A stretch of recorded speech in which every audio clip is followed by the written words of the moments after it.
नमस्कार दोस्तों। आज के इस वीडियो लेक्चर में हम बेरोजगारी और गरीबी पर चर्चा करेंगे और बात करेंगे कि आखिर वे कौन से कारण हैं जिनके कारण भारत के अंदर गरीबी, बेरोजगारी, भुखमरी ये सब क्या दोस्तों हमें निरंतर बनी हुई देखने को मिलेगी। दोस्तों, भारत के बारे में कहा भी जाता है कि भारत के अंदर क्या है दोस्तों, हमें विकसित देश के लक्षण भी देखने को मिलेंगे, विकासशील देश के लक्षण भी देखने को मिलेंगे और साथ के साथ क्या है दोस्तों, हमें अल्प विकसित और पिछड़े राष्ट्रों के लक्षण भी देखने को मिलेंगे।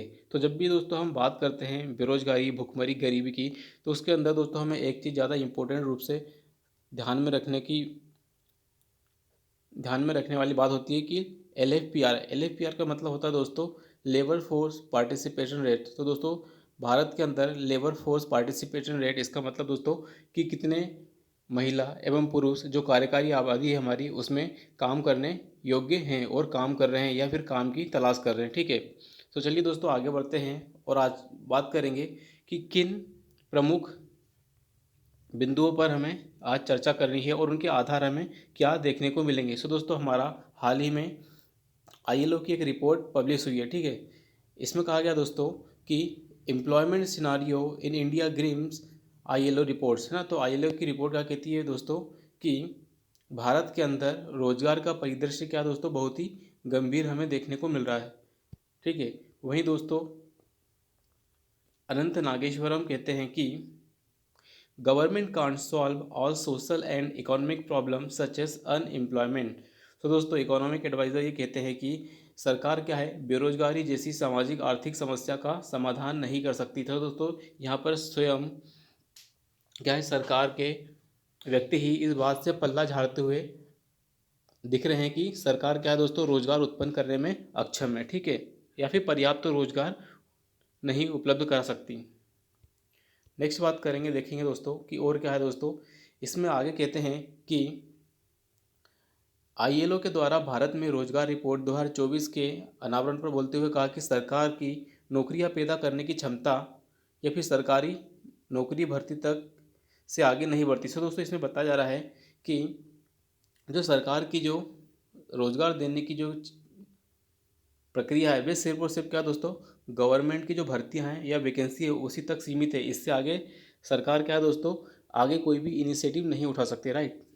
तो ये इनका वक्तव्य हमें देखने को मिल रहा है। ठीक है, आगे में क्या कहते हैं कि रोजगार सृजन मुख्य रूप से वाणिज्यिक क्षेत्र की जिम्मेदारी। से दोस्तों इन्होंने बोला कि जो हमारा क्या है कमर्शियल सेक्टर है, तो कमर्शियल सेक्टर ही दोस्तों क्या है इसका काम है जॉब क्रिएशन करने का। ठीक है, उन्होंने रोजगार वृद्धि को प्रोत्साहित करने के लिए सरकार द्वारा उठाए गए कई कार्यों पर प्रकाश डाला, जिसमें से कौशल विकास प्रोग्राम, ठीक है, और नेशनल एजुकेशन पॉलिसी। सो दोस्तों, उन्होंने दो के बारे में जिक्र किया है, एक तो स्किल डेवलपमेंट के बारे में और implementation of national education policy, जिसमें कहा गया दोस्तों कि हमारी एजुकेशन पॉलिसी ऐसी होगी जिसके अंदर कोई भी पढ़ा लिखा व्यक्ति क्या दोस्तों बेरोजगार नहीं होगा। ठीक है, और साथ ही साथ उन्होंने स्किल डेवलपमेंट काउंसिल के बारे में भी बात की है। ठीक है, mister Anant Nageshwaram emphasized the need of policies such as the national education policy remain the free from the political influence effectively address the employment challenges। तो दोस्तों, इसमें बात की जा रही है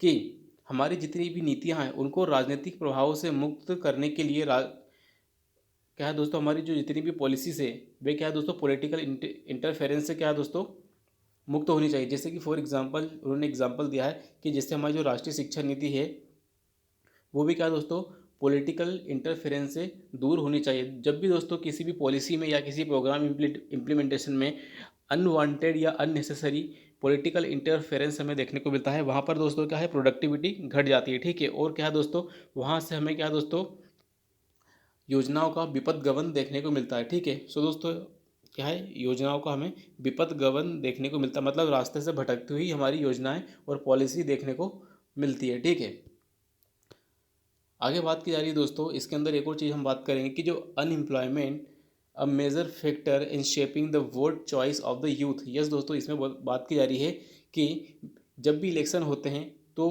कोई युवा किसे वोट देगा यह बहुत हद तक बेरोजगारी के मुद्दे पर डिपेंड करता है। सो दोस्तों, जो सरकार बेरोजगारी के मुद्दे को उठाती है, युवा पढ़ा लिखा जो है वो क्या है दोस्तों उसी को वोट देना पसंद कर रहा है। तो दोस्तों इस आर्टिकल में वोटिंग बिहेवियर के बारे में बताया गया है। ठीक है, नेक्स्ट कुछ दोस्तों आंकड़े के ऊपर हम बात करेंगे। इसे बताया जा रहा है कि despite India has a large young work force. दोस्तों इसमें बताया जा रहा है कि भारत के अंदर क्या है दोस्तों, क्या है, एक बड़े अमाउंट की वर्क फोर्स है, लेकिन 75 of youth can not send email with attachment. तो दोस्तों इसमें बताया जा रहा है कि हमारा जो पढ़ा लिखा युवा है वो इतना इस लायक भी नहीं है, हमारा 75% युवा क्या है कि एक अच्छा ईमेल सेंड कर सके विथ अटैचमेंट। ठीक है, आगे बात की जा रही है दोस्तों कि 60% युवा है वो कॉपी पेस्ट भी ठीक से नहीं कर सकता फाइल के अंदर। क्या है दोस्तों, फाइल के अंदर क्या है वो कॉपी पेस्ट भी नहीं कर सकता। ठीक है, 90% की बात की जा रही है दोस्तों कि 90% के not input mathematical formula into spreadsheets. दोस्तों जो स्प्रेडशीट होती है हमारे, उसके अंदर क्या है दोस्तों, हमारे जो युवा है 90% ऐसे हैं जो मैथमेटिकल फार्मूला को इनपुट नहीं कर सकते। कुल मिला के दोस्तों ये क्या है दोस्तों, ठीक तरीके से डेटा पर भी काम नहीं कर सकते हैं। ठीक है, सो दोस्तों इसी के ऊपर हम देखते हैं कि यदि यही हालत रही तो हमारा जो बात करते हैं हमारे प्राइम मिनिस्टर मोदी जी, वो कहते हैं कि भारत के पास 3D है। ठीक है, democracy, demand and demographic dividend. तो दोस्तों अभी हम जिस डेमोग्राफिक डिविडेंड की बात करते हैं, यदि इसी तरह नालायक रहा तो दोस्तों ये जनसांख्यिकी लाभांश हमारा जनसांख्यिकी बोझ बनेगा या जनसांख्यिकी आपदा हमारी बनती हुई देखने को मिलेगी। ठीक है, सो दोस्तों इसकी अब बात करेंगे युवाओं के अंदर जो बेरोजगारी दर की बात की आई दोस्तों, तो young people make nearly 83% of India's unemployment workforce. तो दोस्तों इसमें बताया जा रहा है कि जो वर्कफोर्स का है लगभग युवा जो आबादी है उसका अनएम्प्लॉयमेंट का लगभग क्या दोस्तों 83% क्या है दोस्तों अनएम्प्लॉयमेंट हमें देखने को मिल रहा है। ये दोस्तों किसका, ILO का डेटा बोला जा रहा है। सो दोस्तों एक तरफ तो क्या है दोस्तों हम क्या है ग्रेजुएट, हर साल क्या है ग्रेजुएट की संख्या धीरे धीरे बढ़ती आ रही है और ये मार्केट के अंदर क्या है दोस्तों जॉब की तलाश में बढ़ते जा रहे हैं। ठीक है, तो दोस्तों भारत के अंदर क्या है हमें अब जॉबलेस ग्रोथ देखने को मिल रही है। जॉबलेस ग्रोथ का मतलब क्या होता है दोस्तों कि जॉबलेस ग्रोथ में क्या होता है, एक तरफ GDP तो बढ़ती है क्या दोस्तों, एक तरफ हमारी GDP बढ़ती हुई दिखाई देती है, लेकिन रोजगार में हमें स्टेगनेंट या फिर कमी देखने को मिलती है, तो उसको बोलते हैं जॉबलेस ग्रोथ। ठीक है दोस्तों, जब भी जॉबलेस ग्रोथ होती है तो फिर हमारे सामने एक कॉन्सेप्ट आता है जिसे बोलते हैं वितरण न्याय का कॉन्सेप्ट। वितरण न्याय के कॉन्सेप्ट में ये होता है दोस्तों कि कहीं मुट्ठी भर लोगों के कारण ही तो हमारी GDP नहीं बढ़ रही है। यदि दोस्तों मुट्ठी भर लोगों के कारण GDP बढ़ रही है और सारा रिसोर्सेज, सारा धन संपदा मुट्ठी भर लोगों के पास ही जा रहा है, तो दोस्तों इससे क्या है वितरण न्याय सुनिश्चित नहीं होता है, क्योंकि दोस्तों देश के अंदर सभी लोगों की पार्टिसिपेशन होना और उनके साथ सही आर्थिक व्यवहार होना भी जरूरी है। ठीक है, इसलिए और दोस्तों इस वितरण न्याय को दोस्तों हम वितरण न्याय की जो विषमता है इसको हम आय असमानता सूचकांक, ठीक है, इनकम इन इक्वालिटी इंडेक्स में हम देख सकते हैं। ठीक है, सो दोस्तों इनकम इन इक्वालिटी मतलब आय असमानता के कारण दोस्तों हम एक तरफ डेवलप्ड इंडिया जिसको हम इंडिया बोल रहे हैं और एक तरफ ग्रामीण परिदृश्य जहाँ पर बेरोजगारी है और पिछड़ापन है उसको हम भारत बोल रहे हैं। सो दोस्तों हमें क्या है इंडिया वर्सेस भारत की डिबेट देखने को मिलती है।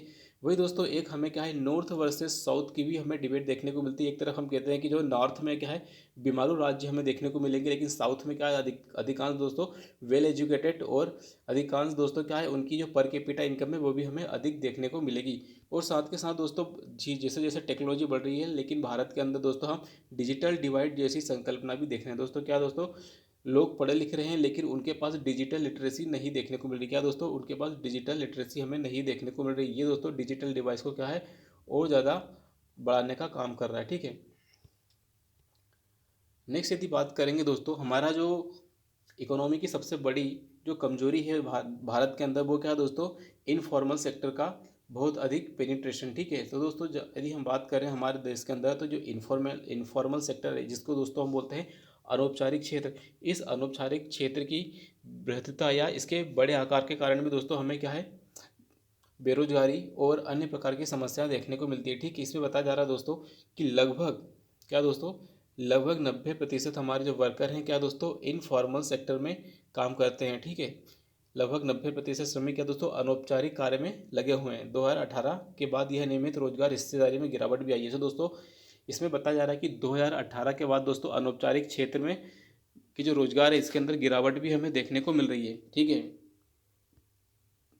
चैलेंजेस एंड कंसर्न की बात करें दोस्तों कि हमारे कौन कौन से प्रमुख चैलेंजेस हैं। एक तो पहला दोस्तों livelihood insecurity and only A small percentage of only small percentage covered by social protection measures. दोस्तों इसमें दो चिंता बताई जा रही है कि लोगों के पास अपनी आजीविका कमाने के अब साधन भी सीमित होते जा रहे हैं, और साथ के साथ जो लोग अनौपचारिक क्षेत्र में हैं उनके पास किसी भी प्रकार की सोशल सिक्योरिटी हमें नहीं देखने को मिलती है। सो दोस्तों, अब हम बात करेंगे what the meaning of the social security, है ना। तो यदि हम बात करें सोशल सिक्योरिटी का मतलब दोस्तों कि उन्हें पेंशन मिल रही है कि नहीं, ठीक है, उनके पास बीमा की योजनाएं हैं कि नहीं, ठीक है, उनके पास बेरोजगारी भत्ता जैसी कोई है कि नहीं। यदि उनके पास एकदम से आय की एकदम से कॉन्ट्रैक्शन हो गया या उनकी जॉब लॉस हो गया, तो उनके पास कौन से प्रोटेक्टिव मेजर्स होंगे जिनके माध्यम से वे अपने आप का प्रोटेक्ट कर सके। सो दोस्तों, इसी सब हमें देखने को मिला, ठीक है। दोस्तों, यदि हम बात करें जो गवर्नमेंट अधिकारी होते हैं या गवर्नमेंट एम्प्लॉय होते हैं, उनको एक समय के बाद क्या है, बेरोजगारी भत्ता भी मिलता है, ठीक है। और बेरोजगारी भत्ता के साथ साथ दोस्तों हमें क्या है दोस्तों, एक महंगाई भत्ता भी देखने को मिल रहा है। सॉरी, बेरोजगारी भत्ता की जगह दोस्तों यहाँ लिखना था महंगाई भत्ता। क्या दोस्तों, जैसे जैसे महंगाई बढ़ती है दोस्तों, तो जो गवर्नमेंट एम्प्लॉय होते हैं उनको क्या है, सरकार एक समय के बाद क्या है, महंगाई भत्ता प्रोवाइड कराती है, ठीक है। लेकिन दोस्तों, जो भी अनौपचारिक क्षेत्र हैं, जो रेहड़ी पटरी वाले हैं, जो क्या किसी पेंशन स्कीम का भाग नहीं है, या फिर वे लोग जो किसी रजिस्ट्रेशन के माध्यम से कहीं पंजीकृत नहीं है, तो वे लोग क्या है, उनके पास ना तो पेंशन की सुविधा है दोस्तों, ना ही बीमा की सुविधा हमें देखने को मिलेगी, और ना ही दोस्तों महंगाई भत्ते की हम बात कर रहे हैं, ठीक है। तो ये दोस्तों क्या है, हमारे जो अनौपचारिक क्षेत्र है अधिक से अधिक हमारा जो अनौपचारिक क्षेत्र क्या है दोस्तों, अधिक से अधिक वल्नरेबल है। और ये ज़्यादा वल्नरेबल होने के कारण दोस्तों क्या है, अनेक प्रकार की विपत्तियों के कारण और ज़्यादा संकटग्रस्त स्थिति में, जैसे दोस्तों यदि हम बात करें ग्लोबल वार्मिंग की और क्लाइमेट चेंज की, तो इनका असर सबसे अधिक हमें इन्हीं पर देखने को मिलेगा जो अनौपचारिक क्षेत्र में लगे हुए हैं और जिनकी इनकम और आय बहुत ही न्यून है। यहाँ पर दोस्तों एम्प्लॉयमेंट के बारे में कुछ बताया गया है। इसमें बताया गया है कि 2002 2012 और 2022 के बीच में हमें किस तरह का देखने को मिलेगा लेबर फोर्स पार्टिसिपेशन। तो यदि बात करें दोस्तों लेबर फोर्स पार्टिसिपेशन की, तो यहाँ भी हमें डिक्लाइन मिनर पे दिख रहा है। यहाँ भी डिक्लाइन मतलब मेन में भी और वुमेन दोनों में ही हमें डिक्लाइन देखने को मिल रहा है। साथ के साथ यदि हम बात करें रूरल में, तो रूरल में दोस्तों पहले डिक्लाइन और थोड़ा सा अब बढ़ा हुआ देखने को मिल रहा है। साथ की अर्बन की बात करें तो अर्बन में भी डिक्लाइन और भी थोड़ा सा बढ़ा हुआ अभी 2022 में देखने को मिल रहा है। सो दोस्तों हमें क्या है, डिक्लाइन के पास अभी 2022 में ही थोड़ा सा हमें क्या है, लेबर फोर्स पार्टिसिपेशन रेट में क्या दोस्तों थोड़ा सा उछाल हमें देखने को मिल रहा है, राइट।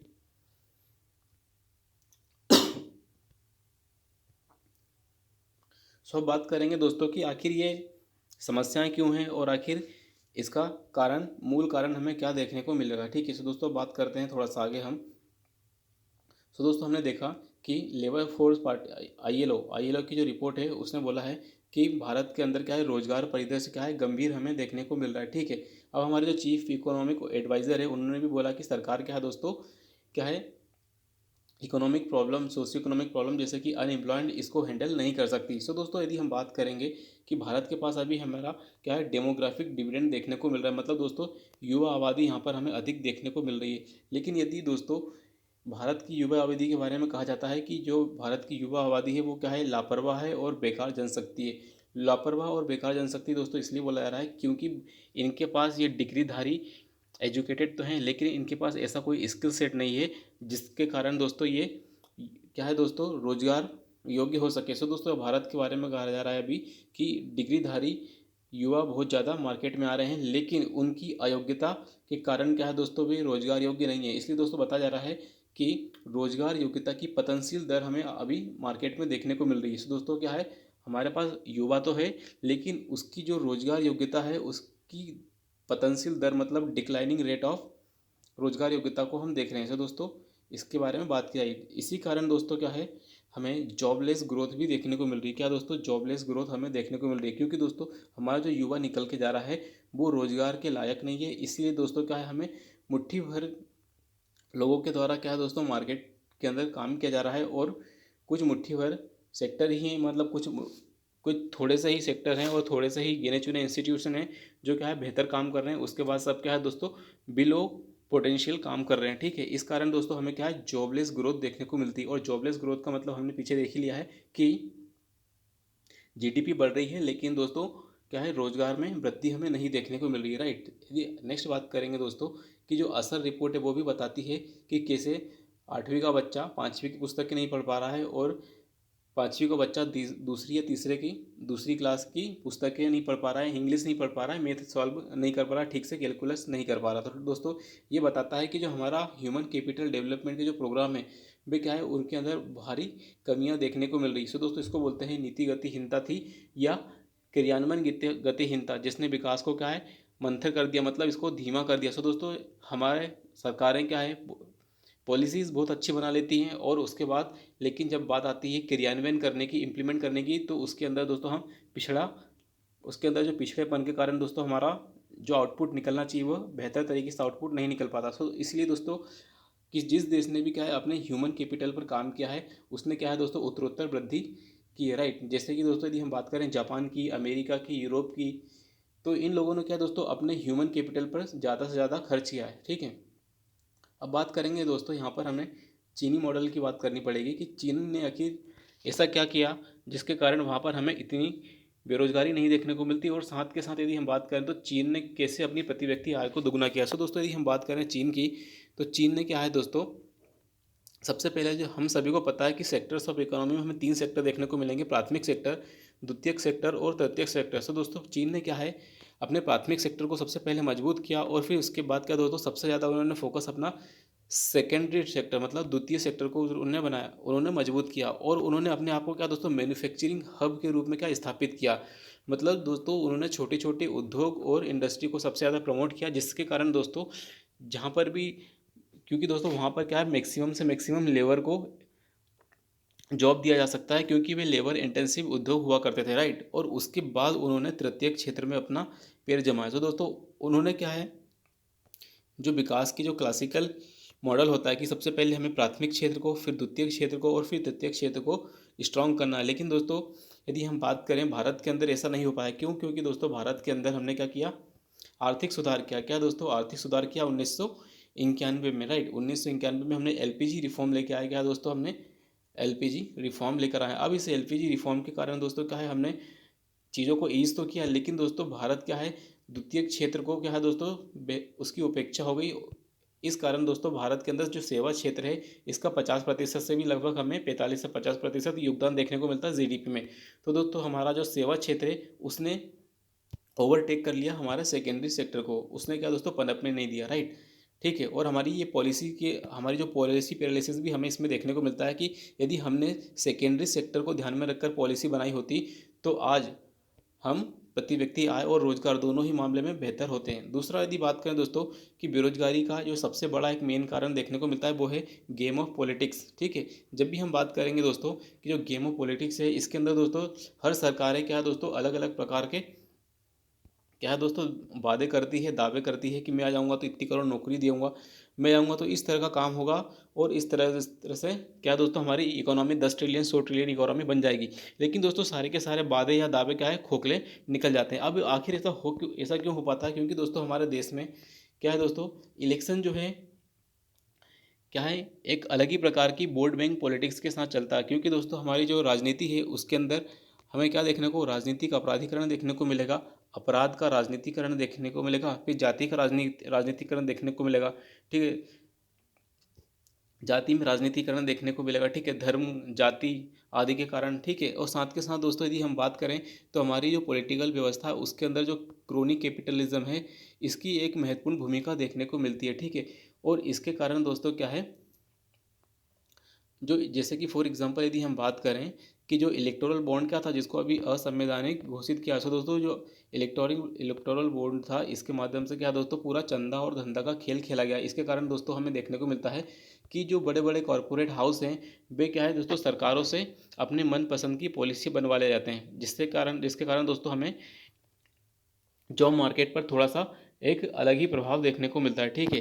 दोस्तों यदि हम बात करें जो एसोसिएशन ऑफ डेमोक्रेटिक रिफॉर्म की यदि बात करें, क्या है ADR reform, association of democratic reform ADR की यदि बात करें तो उन्होंने बताया कि जो अपराधियों की बढ़ती संख्या हमारी लोकसभा और विधानसभा मतलब हमारी संसद और विधानसभा में दोस्तों अपराधियों की बढ़ती हुई संख्या, मतलब दोस्तों कि जो अब लोग खुद ही नियम नहीं मानते वे लोग नियम बना रहे हैं और देश को शासित कर रहे हैं।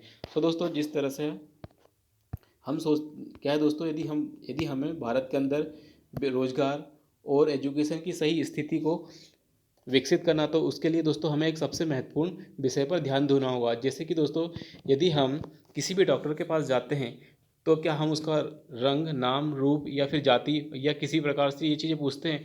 हम सिर्फ उसकी देखते हैं डिग्री और उसकी विशेषज्ञता।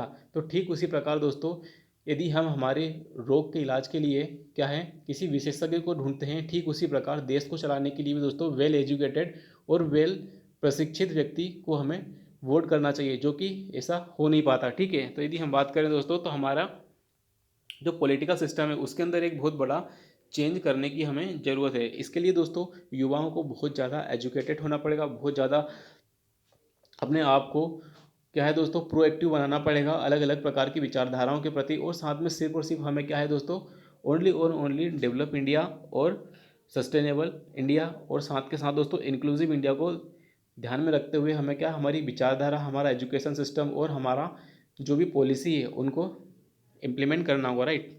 अब जैसे दोस्तों यदि हम बात करें कि सरकारें हमेशा कहती रहती है कि कुछ ना कुछ हमने भी किया है, मतलब सरकारें भी क्या क्या कर सकती हैं।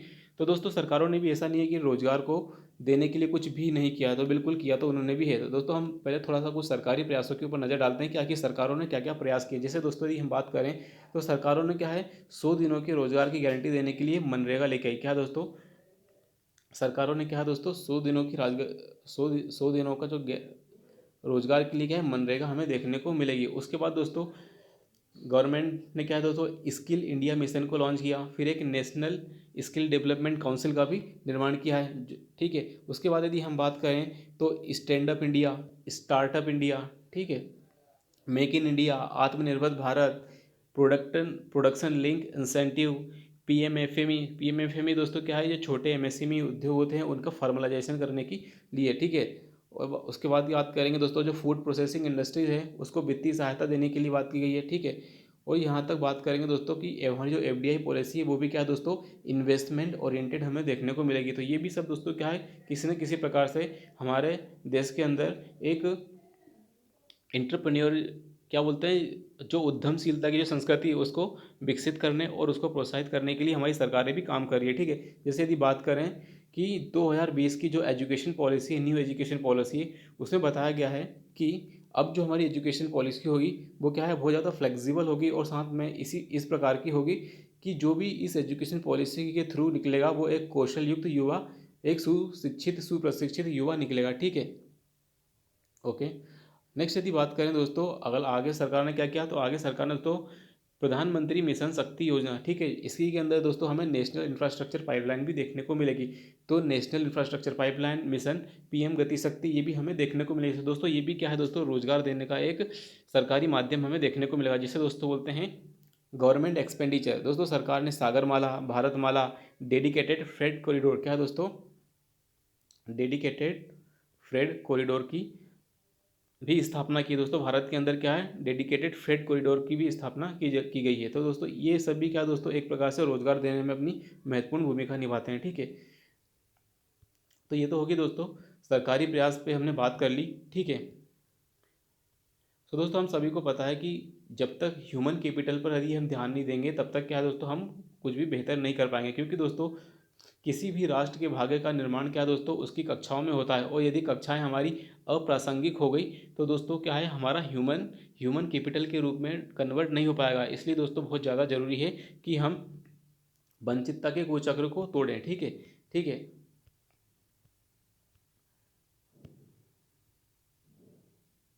तो दोस्तों हमें देखने को मिलेगा कि यदि हमारी जो पॉलिसी पैरालिसिस और इम्प्लीमेंटेशन पैरालिसिस होता है तो उसके कारण दोस्तों फिर भारत के अंदर हमें बीमारू राज्य जैसी संकल्पना भी देखने को पड़ती है। दोस्तों बिहार, उत्तर प्रदेश, मध्य प्रदेश आदि ऐसे अनेक राज्य जिनको दोस्तों बीमारू राज्य की कैटेगरी में रखा जाता था, क्योंकि दोस्तों यहाँ पर हमें डेवलपमेंट और क्या है एजुकेशन इसके अंदर क्या दोस्तों बेहतर प्रोग्रेस नहीं देखने को मिल रही थी। इसलिए दोस्तों क्या है इनको बीमारू राज्य की कैटेगरी में रख दिया गया, मतलब ये एक प्रकार का शब्द है। ठीक है, अर्थव्यवस्था का दोस्तों भारत के अंदर हमें अधिक से अधिक अनौपचारिकरण देखने को मिलता है।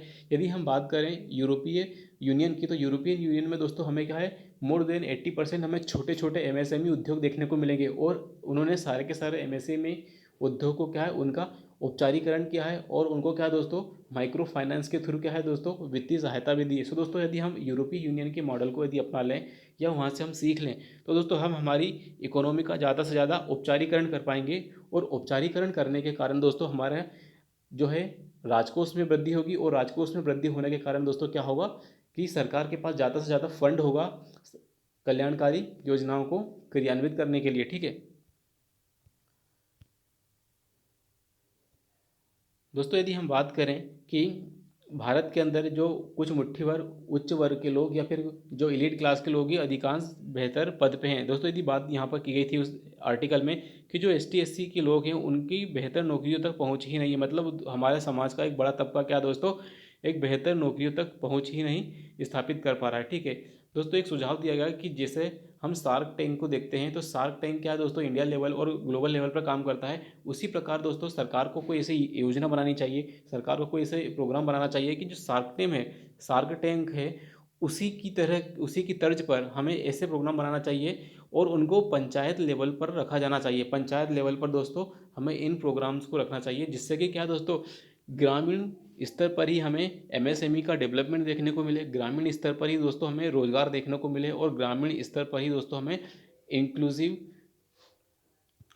है ना समावेशिता देखने को मिले। ठीक है दोस्तों, हमारे पूर्व राष्ट्रपति और हमारे missile man doctor APJ Abdul Kalam ने भी कहा था, उन्होंने एक संकल्पना दी थी पूरा पूरा कि इसके अंदर दोस्तों बताया गया था कि जो provide urban amenities in rural area, इसमें बताया गया था दोस्तों कि यदि हम जितनी भी अर्बन एम्यूनिटीज़ को यदि रूरल इंडिया में देंगे रूरल एरिया में देंगे तो दोस्तों एक तो वहाँ से माइग्रेशन शहरों की ओर कम होगा जिससे शहरीकरण की समस्याएं भी कम होगी और साथ के साथ लोकल लेवल पर दोस्तों यदि उनको शहरी सुविधाएं मिलने लग जाएगी तो उससे क्या होगा दोस्तों हमें जो लॉस होता है इकोनॉमी में ट्रांसमिशन लॉस और अलग प्रकार के लॉस, जैसे कि यदि हम बात करें जब शहरों की ओर जाया जाता है तो जो फैमिली क्या है दोस्तों जो संयुक्त परिवार होते हैं वे क्या है सिंगल फैमिली में टूटने लगते हैं और उसके बाद दोस्तों पति पत्नी दोनों को कमाना पड़ता है। फिर दोस्तों हम साथ में फेमिनाइजेशन ऑफ एग्रीकल्चर भी देखते हैं, क्या फेमिनाइजेशन ऑफ एग्रीकल्चर, क्योंकि पति दोस्तों बाहर कमाने गया है फिर पत्नी ही क्या दोस्तों पूरा एग्रीकल्चर का काम देखती है, तो ये भी दोस्तों हमें देखने को मिलेगा। सो दोस्तों यदि हम डॉक्टर एपीजे अब्दुल कलाम की योजना को देखें तो हम इसको भी इम्प्लीमेंट कर सकते हैं। सो दोस्तों अभी हम बात करेंगे ह्यूमन रिसोर्स के बारे में। क्या है ह्यूमन रिसोर्स मतलब कोई भी व्यक्ति जो मानव है, क्या है दोस्तों कोई भी व्यक्ति ह्यूमन है तो वो ह्यूमन क्या है रिसोर्स में कैसे कन्वर्ट होगा। क्या दोस्तों कोई भी व्यक्ति ह्यूमन है उसको ह्यूमन रिसोर्स में कन्वर्ट करने के लिए कौन कौन सी शर्त है। सबसे पहले तो दोस्तों उसको बेहतर पोषण मिलना चाहिए, मतलब एक बेहतर खान पान, उसके अंदर जो भी पोषण जो भी खाना खा रहा है उसके अंदर मल्टीविटामिन मल्टी मिनरल्स, ठीक है, विटामिन्स, ठीक है, कार्बोहाइड्रेट्स, बेहतर तरीके के हमें सारे सप्लीमेंट देखने को सारे न्यूट्रिशन वाला फूड हमें देखने को मिलेगा। ठीक है, उसके बाद यदि हम बात करेंगे कि उसके पास बेहतर स्वास्थ्य सुविधा हो, क्या हो दोस्तों उसके पास बेहतर स्वास्थ्य सुविधा हो जिससे क्या दोस्तों कुपोषण जैसी समस्या उससे नहीं घेरेगी। उसके बाद दोस्तों बात करेंगे स्किल की, सॉरी एजुकेशन है ना, एजुकेशन की, और उसके बाद बात करेंगे स्किल की। ठीक है, और स्किल के बाद दोस्तों हम बात करेंगे अपॉर्चुनिटी की। ठीक है, इतनी चीज़ यदि दोस्तों यदि किसी व्यक्ति के पास होगी तो वो जो ह्यूमन है वो ह्यूमन कैपिटल में बदलेगा और देश के विकास में अपना योगदान देगा। दोस्तों यदि स्वास्थ्य की यदि बात करें तो यदि हम सभी को पता है कि यदि जो भी महिलाएं कुपोषित होती है यदि उनका हेल्थ खराब होता है तो उनकी आने वाली जनरेशन भी क्या है कुपोषित होती है और उनका भी जो कॉग्निटिव लर्निंग होती है मतलब चीज़ों को सीखने की जो क्षमता होती है वो भी क्या होती है कम होती है। यदि दोस्तों यदि किसी भी कुपोषित बच्चे को एक तरफ यदि हम कुपोषित बच्चा रखेंगे क्या है और एक तरफ दोस्तों क्या है पोषित बच्चा रखेंगे, मतलब दोस्तों यदि हम बात करें एक तरफ कुपोषित है और एक तरफ क्या है अच्छी तरह से खाने वाला बच्चा, से दोस्तों इसकी जो लर्निंग होगी वो दोस्तों धीरे होगी, स्लो होगी, और क्या होगा दोस्तों ये अपने आने वाले जो जीवन में चाहे वो ग्रेजुएशन हो, पोस्ट ग्रेजुएशन हो या फिर किसी रोजगार हो, ये दोस्तों अपने अवसरों को बेहतर तरीके से भुना नहीं पाएगा। लेकिन ये जो वेल नरिश्ड बच्चा है ये क्या है दोस्तों अपने सभी अवसरों को बेहतर तरीके से जी पाएगा। ठीक है, अब बात करेंगे एजुकेशन की। सो दोस्तों एजुकेशन में हमें कैसी शिक्षा देनी होगी जो क्या है दोस्तों आज 21वीं सदी की ज़रूरतों के अनुकूल हो। जिस हिसाब से यदि समय बदल रहा है, जैसे दोस्तों artificial intelligence, generative AI, blockchain technology, ना डेटा साइंस, तो इनसे रिलेटेड हमारे पास स्किल सेट होना चाहिए आज की ज़रूरतों के अनुसार। स्किल की यदि बात करें दोस्तों, तो स्किल की यदि हम बात करें तो स्किल में हमें क्या होता है, एक अनस्किल होता है, एक सेमी स्किल होता है, एक फुल्ली स्किल होता है और एक एडवांस स्किल्ड होता है। तो दोस्तों हमें क्या है दोस्तों, हमारी जो डेमोग्राफी है उसको स्किल करने की बहुत ज़्यादा ज़रूरत है। अब दोस्तों मान लो कि हमने पूरी डेमोग्राफी को स्किल भी कर दिया, लेकिन यदि उसके पास अवसर ही नहीं है रोज़गार के कि वह कहाँ काम करे, तो ये भी एक सबसे बड़ी चुनौती हमें देखने को मिलेगी। इसलिए दोस्तों चाहे गवर्नमेंट हो, चाहे प्राइवेट सेक्टर हो, चाहे अन्य कॉरपोरेट हो, दोस्तों सभी की जिम्मेदारी होनी चाहिए या फिर उन्हें इस बात का ध्यान रखना चाहिए कि प्रॉपर अवसरों को निर्मित किया जाए। ठीक है, अब दोस्तों हम बात करेंगे वंचितता के कुचक्र के बारे में कि यदि वंचितता का कुचक्र है तो उसका क्या परिणाम हमें देखने को मिलेगा। सो दोस्तों अब हम बात करेंगे वंचितता का कुचक्र। तो यह भी दोस्तों क्या है, बेरोजगारी, भुखमरी और गरीबी का एक महत्वपूर्ण कारक हमें देखने को मिलेगा। जैसे दोस्तों फॉर एग्जांपल कोई व्यक्ति है, ठीक है, अब ये कोई व्यक्ति है, यदि उसको बेहतर पोषण नहीं मिला, यदि उसको बेहतर पोषण नहीं मिला, बेहतर एजुकेशन नहीं मिला और बेहतर अवसर नहीं मिले, तो क्या होगा दोस्तों, ये इसकी जो पीढ़ी है वो गरीब की गरीब ही रह जाएगी। अब ये चूंकि व्यक्ति ये ऑलरेडी गरीब है, तो जो इसका बच्चा है दोस्तों, इसका बच्चा भी क्या है, बेहतर एजुकेशन नहीं ले पाएगा, बेहतर स्वास्थ्य सुविधाएं नहीं ले पाएगा और बेहतर स्किल सेट नहीं ले पाएगा। तो इसके कारण ये बच्चा भी क्या है, ये भी वंचित रह गया, उसके माता पिता भी, और इस बच्चे के जो बच्चे होंगे वो भी क्या है, पूरी तरीके से वंचित हमें देखने को मिलेंगे। वे सिर्फ और सिर्फ क्या है दोस्तों, राशन कार्ड की लाइनों में लगने योग्य रह जाएंगे। ठीक है, तो इससे क्या होगा दोस्तों, हमारा समावेशी विकास नहीं हो पाएगा, साथ के साथ दोस्तों हमारा सतत विकास भी नहीं हो पाएगा, क्योंकि सतत विकास के जो लक्ष्य हैं क्या है, गरीबी को हटाना, भुखमरी को हटाना, एक अच्छी हेल्थ देना, ठीक है, असमानताओं को कम करना, ठीक है, तो ये सभी क्या है दोस्तों हमें देखने को मिलेगा। तो दोस्तों ये वंचितता का कुचक्र है, ये तभी टूटेगा जब हम सभी लोगों को अच्छा हेल्थ, एजुकेशन, न्यूट्रिशनल फूड, अच्छे स्किल सेट, अपॉर्चुनिटी देंगे रोजगार की।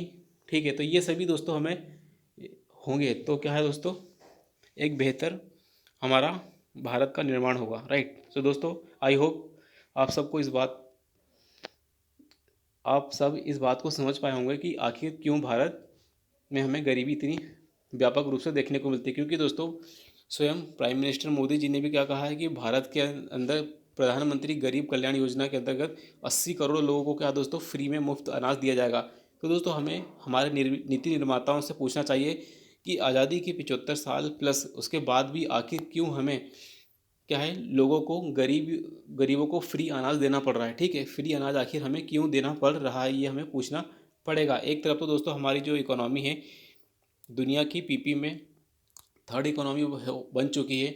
एक तरफ तो हम पहले खाद्य इंपोर्ट करने वाले थे, अब हम क्या दोस्तों एक्सपोर्ट करने वाले बन गए हैं। फिर भी दोस्तों भारत के अंदर भुखमरी, जब हम बात करते हैं ह्यूमन डेवलपमेंट इंडेक्स के अंदर, ठीक है, ग्लोबल हंगर इंडेक्स के अंदर, ठीक है, ग्लोबल वर्ल्ड इनइक्वालिटी इंडेक्स के अंदर, तो दोस्तों भारत की क्या है दोस्तों परफॉर्मेंस क्या है दोस्तों, हमेशा ही ऐसा लगता है कि बिलो एवरेज हमें देखने को मिल रही है। सो दोस्तों ऐसा क्यों है, क्योंकि यदि दोस्तों ये सब है तो फिर हम निश्चित तौर पर हमें हमारे जो पॉलिसी मेकर, जो हमारे नीति निर्माता है, जो हमारे सरकार हैं, उनसे सवाल पूछना होगा कि आखिर ऐसा क्यों है। ठीक है, तो दोस्तों आज की वीडियो में इतना ही रखते हैं। आई होप आपको थोड़ा बहुत इंसाइट मिला होगा कि आखिर क्यों भारत के अंदर इतनी गरीबी व्याप्त है।